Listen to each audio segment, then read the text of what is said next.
For most of my adult life, I've worked as an advocate, not some hobby blogger, not a weekend volunteer, a licensed full-time courtroom wrangling, law researching advocate. I've spent over a decade fighting cases, navigating bureaucracy, and occasionally teaching legal literacy workshops when I wasn't drowning in paperwork. But according to my father-in-law, it's always just been my little hobby. He loves that phrase. It's his go-to, my little hobby. It was as if I woke up in the morning, put on an apron, and pretended to be a lawyer until someone came home to pat me on the head and tell me it was dinner time.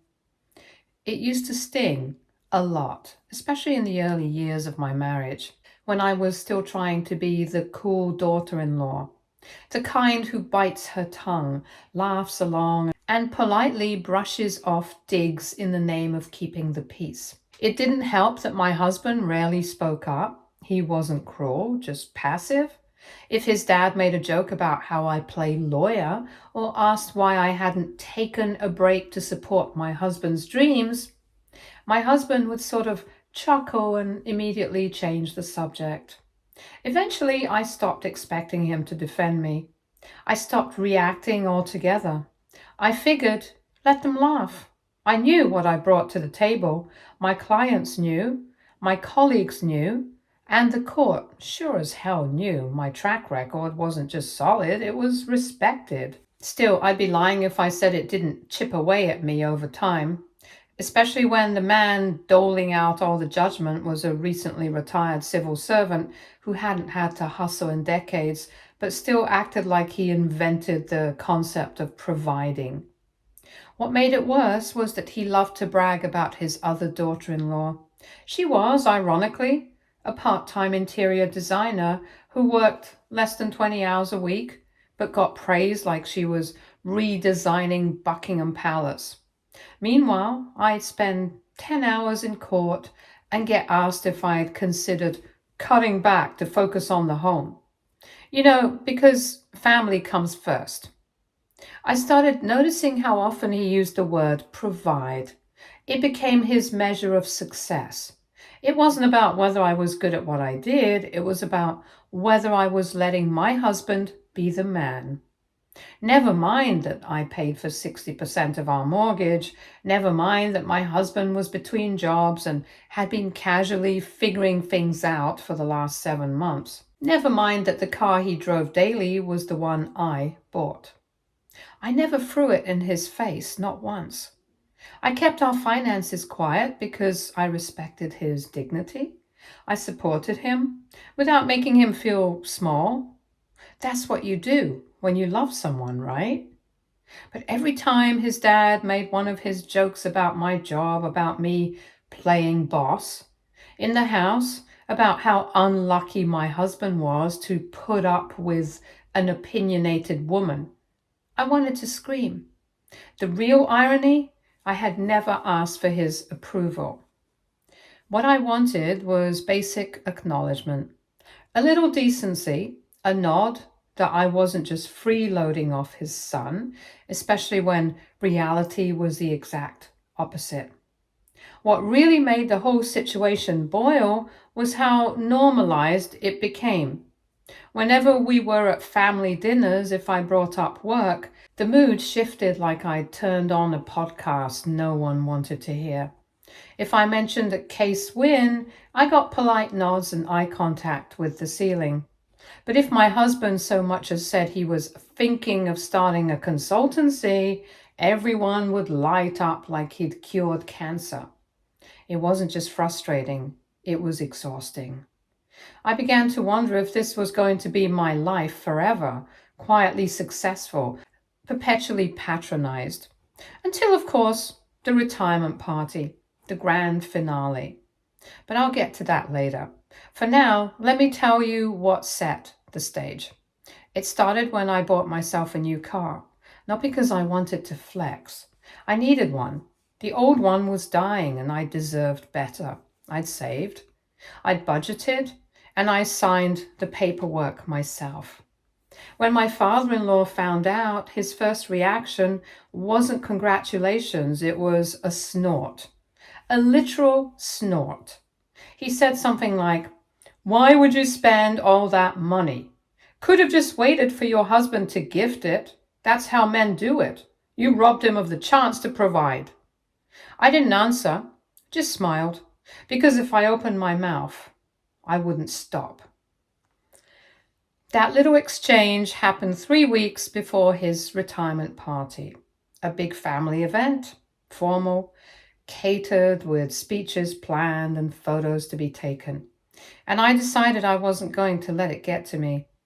I wore my best outfit. I brought him a framed copy of the article that featured me in a legal journal. That was me being petty.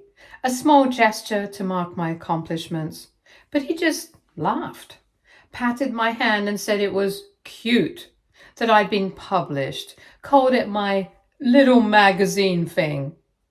Then walked off to brag about his son, the one I'd been financially supporting for most of the year, was planning a business soon. I took a deep breath, smiled again. That was the last time I let it slide. Because when the mic got passed to him later and he cracked that independent woman joke in front of the whole room, I stopped smiling. And I said what needed to be said. But we'll get there. I'll continue in the update. Update 1. The retirement party was being held at a banquet hall that tried a little too hard to be upscale. 4 marble floors, gold-trimmed everything, and food that looked pretty but tasted like cardboard with garnish. I showed up fashionably on time with my husband, who looked genuinely happy to be there.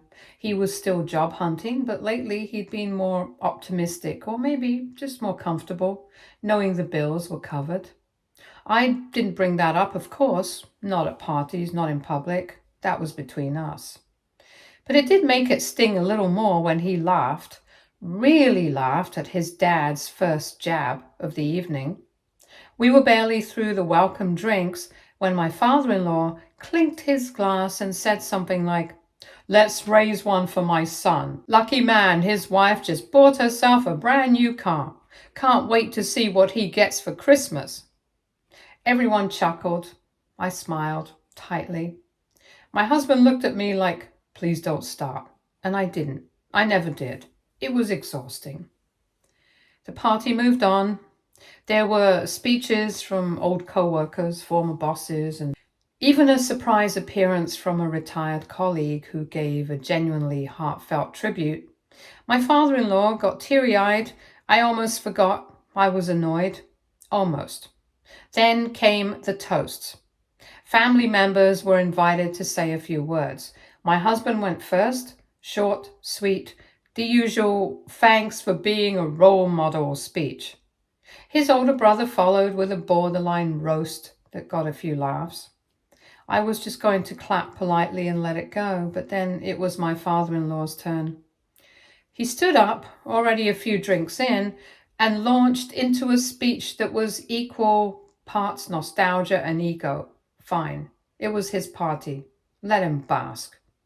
But of course, he couldn't help himself. He looked right at me, raised his glass, and said, "And to my daughter-in-law, who bought herself a shiny new car. I mean, how progressive, right? Women these days don't even wait for their husbands to provide anymore. They just beat them to it.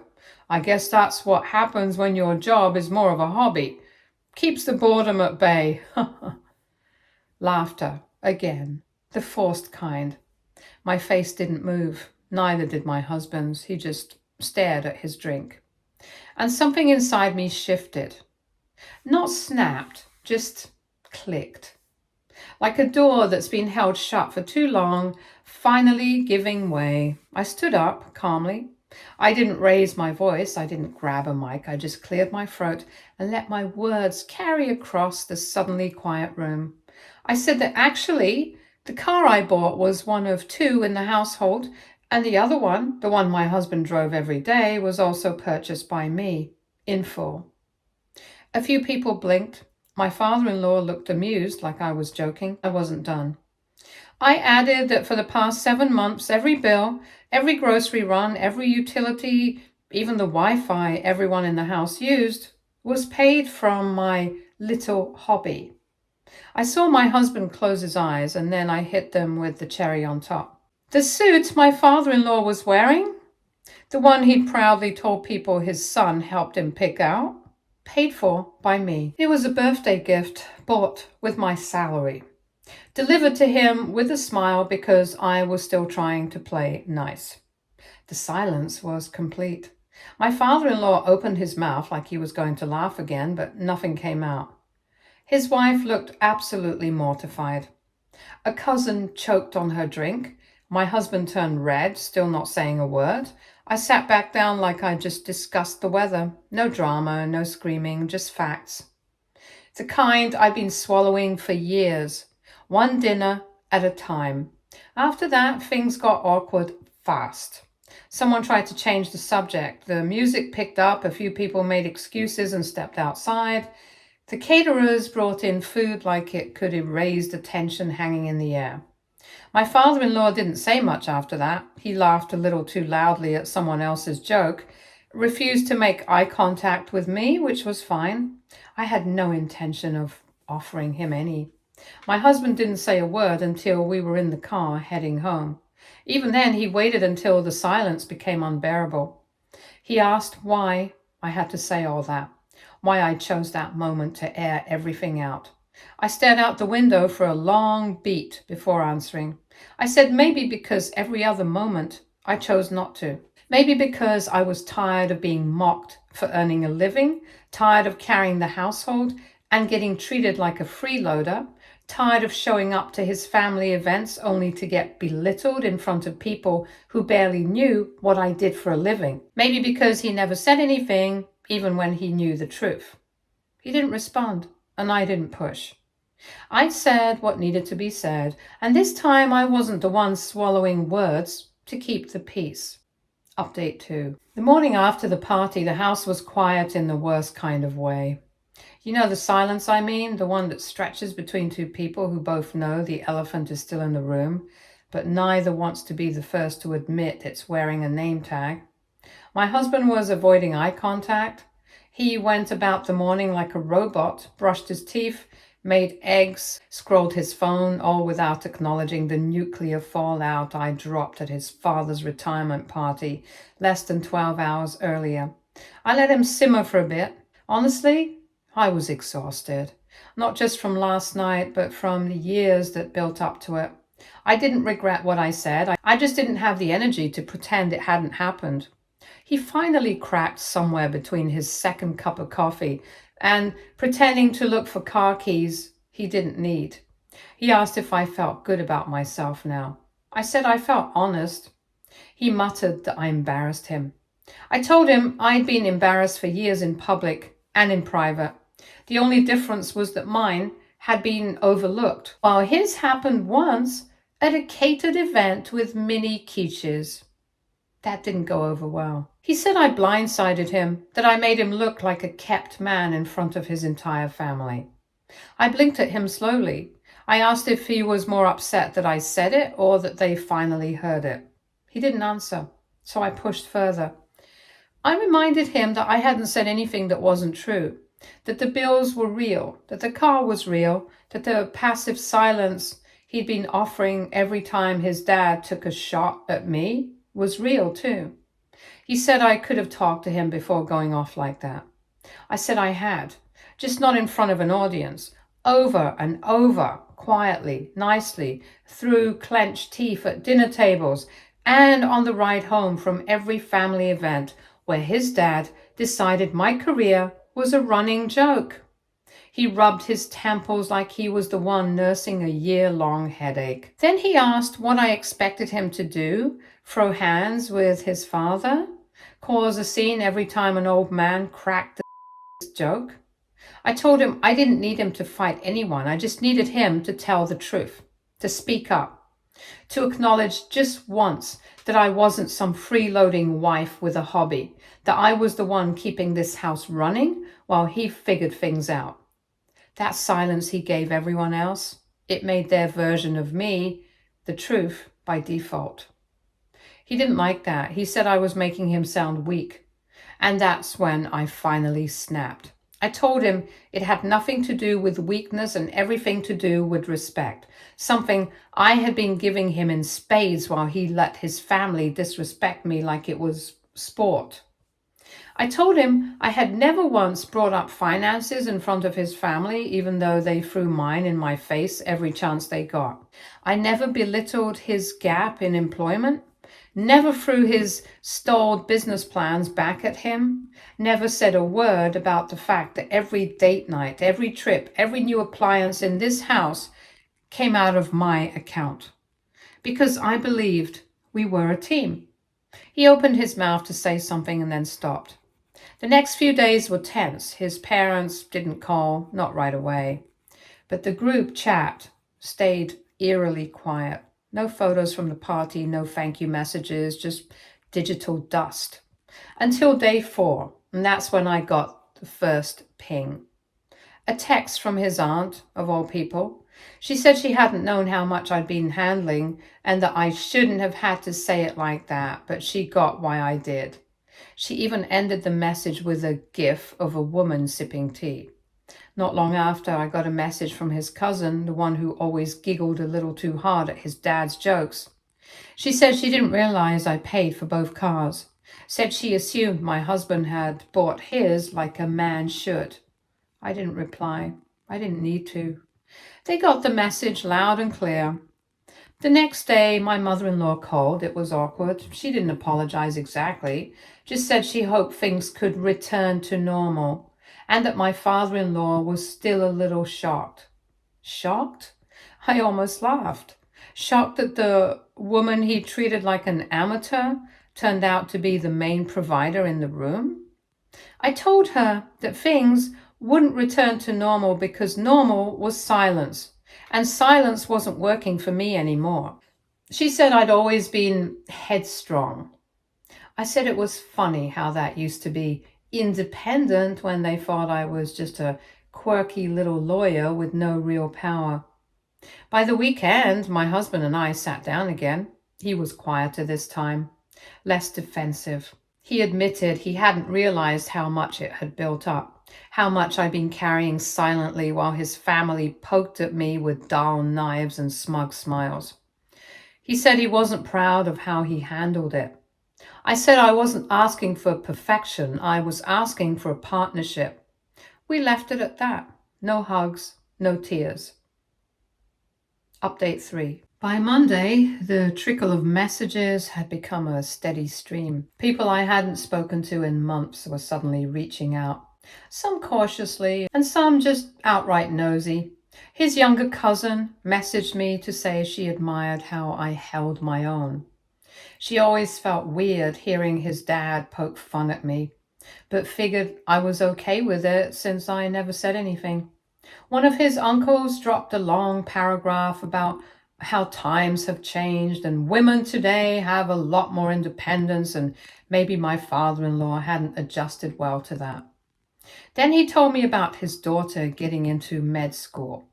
I didn't respond. Even my sister-in-law, the golden child of the family, texted.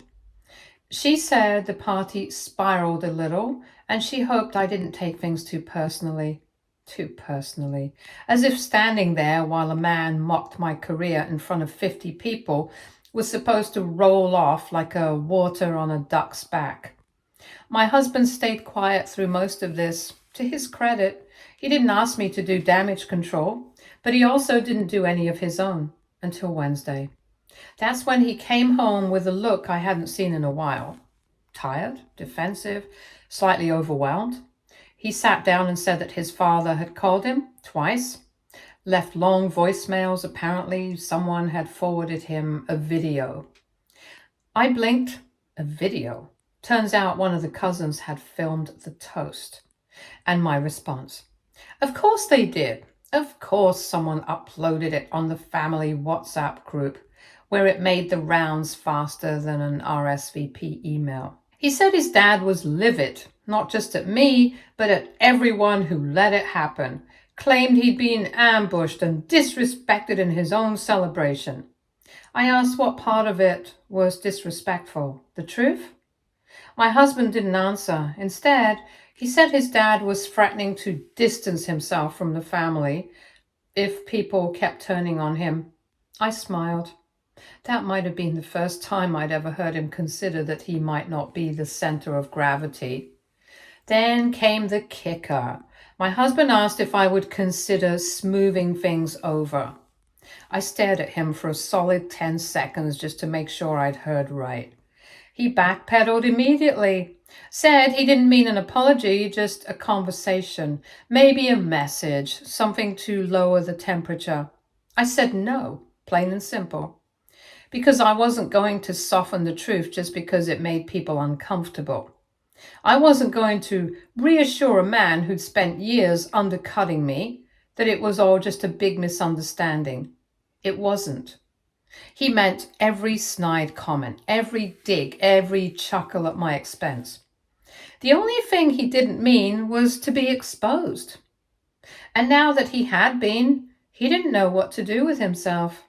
A few days later, my husband's sister hosted a small get-together, mostly cousins, snacks, and some very thinly veiled gossip disguised as catching up. I didn't go. I had court prep and no patience for passive-aggressive wine sipping. My husband went alone. When he came back, he was quieter than usual. I didn't ask how it went. I figured if something mattered, he'd bring it up. And he did, eventually. He said that people weren't exactly sympathetic to his dad, that most of the cousins were surprised it had gone on as long as it had. A few even told him outright that they'd always thought the way his dad treated me was weird. I raised an eyebrow. He said he hadn't realized just how normalized it all was. How many jokes had gone unchallenged. How much room his dad had been given to just say whatever he wanted because everyone assumed it was harmless. Then he looked me in the eye and admitted something I didn't expect to hear. He said he let it happen because it was easier. Not better, not kinder, just easier. He said that for a long time, he thought that if I wasn't saying anything, then maybe I was fine. That if I could brush it off, he could too. I told him brushing it off wasn't the same as being fine. I told him it never was, and he nodded genuinely and didn't say anything else. By the end of the week, I got another message, this time from my father-in-law himself. Not a call, just a brief clipped message that said, "I think things have gotten blown out of proportion. I'd appreciate it if we could talk like adults sometime soon." I didn't reply, because I wasn't interested in adult conversations that only started when someone's pride got bruised. Where was that energy when I sat across from him at every dinner table, trying to pretend I didn't hear the sarcasm layered in every backhanded compliment? Where was that grace when he laughed at my job, my income, my ambition? No thanks. I didn't need a conversation. I needed distance. Update 4. A month after the party, life had more or less returned to normal, but not the kind of normal I'd been used to. This version was quieter, less exhausting. For once, I wasn't looking over my shoulder every time a family gathering came up, because there weren't any, at least not ones I was invited to. After the video made the rounds, my father-in-law seemed to take a personal vow of invisibility. No more group texts, no smug forwards, no surprise visits or unsolicited financial advice. Just the occasional vague status update in the family group chat about disrespect and how things used to be. I didn't miss him. What did surprise me, though, was how much lighter the air felt when his voice wasn't filling it. My husband and I were navigating things. It wasn't perfect, but it wasn't avoidance either. He'd started applying to jobs more seriously, actually following through instead of floating abstract ideas about startups and passion projects. He didn't bring up smoothing things over with his father again. In fact, he barely mentioned him at all. Progress? Maybe. Or just peace, finally earning a seat at the table. And then came the twist. I got a message not from my father-in-law or my husband, but from one of his oldest professional contacts, a senior partner at a mid-sized legal firm downtown. I'd met the man only once, years ago, at a formal dinner. He barely remembered my name at the time, but apparently things change when your name goes semi-viral in the family WhatsApp ecosystem, and you end up becoming the one who paid for everything. He invited me out for coffee, said he'd heard about the recent incident and was curious about my work. Turns out he'd looked into my cases and saw some of my legal literacy seminars, thought I had a good voice for media. Media? That caught me off guard. He said the firm was expanding its legal outreach division and looking for someone to head a podcast and short-form legal education content, someone with courtroom experience, a sharp voice. I blinked. So you're telling me a retirement party insult turned me into LinkedIn folklore? Apparently. He offered me a contract 2 weeks later, more money, more flexibility, a small team to manage and actual creative control. I said yes. Not because I needed to prove anything. I already knew my worth, but something about taking that leap, about stepping into a space where I wasn't just working in law, but reshaping how people saw it, felt like the most poetic middle finger I could offer without raising one. When I told my husband, he was supportive, genuinely. He even helped me set up a little recording corner at home for remote segments. Didn't even flinch when I joked about calling the podcast Little Hobby Big Mouth. But I could tell something shifted in him too. Maybe he saw the momentum. Maybe he realized this hobby had always been a career with teeth. Or maybe he finally saw what it looked like when someone refuses to care anymore. As for my father-in-law, well, word got out. At a brunch a few weeks later, my husband's cousin let it slip that he'd found the podcast online, listened to the first 3 episodes and didn't say much, but apparently stayed unusually quiet the entire day. Good. Let him stew. Let him sit with the reality that the woman he used to laugh at is now being quoted in regional newspapers and booked on small talk shows. The same woman he mocked for not knowing her place was now helping other women understand their legal rights in messy divorces, property disputes, and yes, even inheritance cases. Funny how the world keeps turning. I haven't seen him since the party. No invitations, no apologies. I don't need them. Because here's the twist. No one saw coming. The biggest revenge wasn't the speech. It wasn't the awkward silence. It wasn't even the career boost. It was the absence. It was the sound of his name carrying no weight anymore. The lack of space he now takes up in my mind, in my house, in my decisions. He used to laugh at my little hobby. Now he's sulking in a corner. Update 5. A few weeks after launching the podcast, I got an unexpected call from my own mother. She'd seen a clip someone posted of me explaining how women can protect their finances during divorce. And she said, and I quote, "I didn't understand your job until I saw that." It was meant as a compliment, and strangely enough, I took it as one. Because even in her unfiltered, awkward way, she finally saw me outside the label of just being someone's wife, someone's daughter-in-law. She saw me as my own person. That was something I hadn't realized I needed until I had it. My husband and I kept the conversations honest after that. No sugarcoating, no pretending. He admitted that for years, he bought into the same nonsense his dad fed him. The idea that men provided and women support. That even if I was successful, he was supposed to be the real backbone. That his value somehow diminished every time he leaned on me. And I told him that every time he stayed silent while I was being diminished, I stopped believing we were a team. That silence had chipped away at us, slowly, like a leak under the floorboards you don't notice until the wood rots. He asked if I resented him. I said I didn't anymore, but only because I'd stopped expecting things from him that he never promised to give.